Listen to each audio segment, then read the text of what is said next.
Hello students, I Prabha Sharma welcome you to the next topics of the accounting conventions and practices related with the theory base of accounting.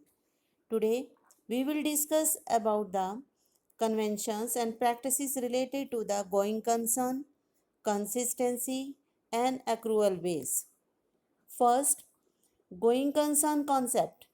As the name is there, going concern. So going concern is referring to the transaction should remain on continuous manner. The business entity should remain in continuous practices.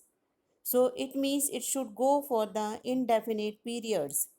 So the going concern word is referring the any events, any transactions on the assumption that the entity means business will continue to operate for the indefinite periods. Like the example is if the transactions is related with the one time transaction will not be considered as business. So will not need to record. So an entity will not be stated, that means intentions to close it. So what does it mean? Any business should not be set up only for the specific time period or needs to be closed. It should remain for the continuous manner. So that means this is the one convention and the practices needs to call as a business. Next, consistency concept refers to use uniform methods years to year, uniform policies. So, the accounting policies and the accounting methods to be followed by the company should be same years to year.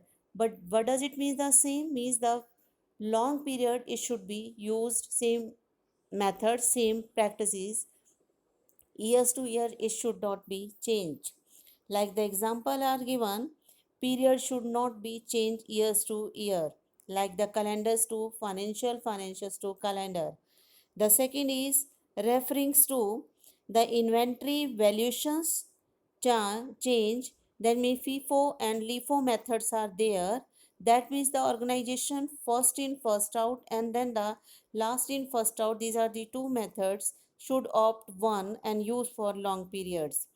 Next is the change in the depreciations policy consists with the two methods, straight line method and the diminishing balance method. So business should select one and use for the long period. So all the methods, all the practices in means the business can change, but it should be after a long period. Otherwise, it will affect to the profits and the losses of the organizations, which cannot be provide you the real expectations real statement.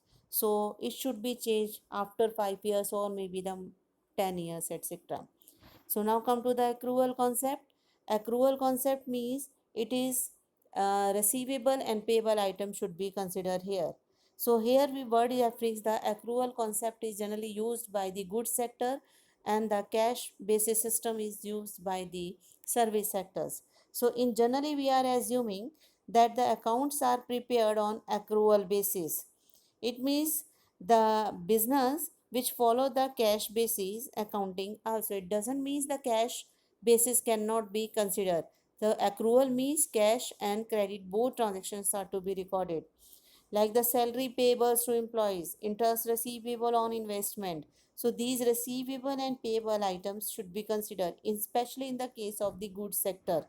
But the company law and the income tax act also law tell them accrual concept is needed to follow. But for the service sectors or the professional sectors, government sector, they may go for the cash basis accounting treatment also.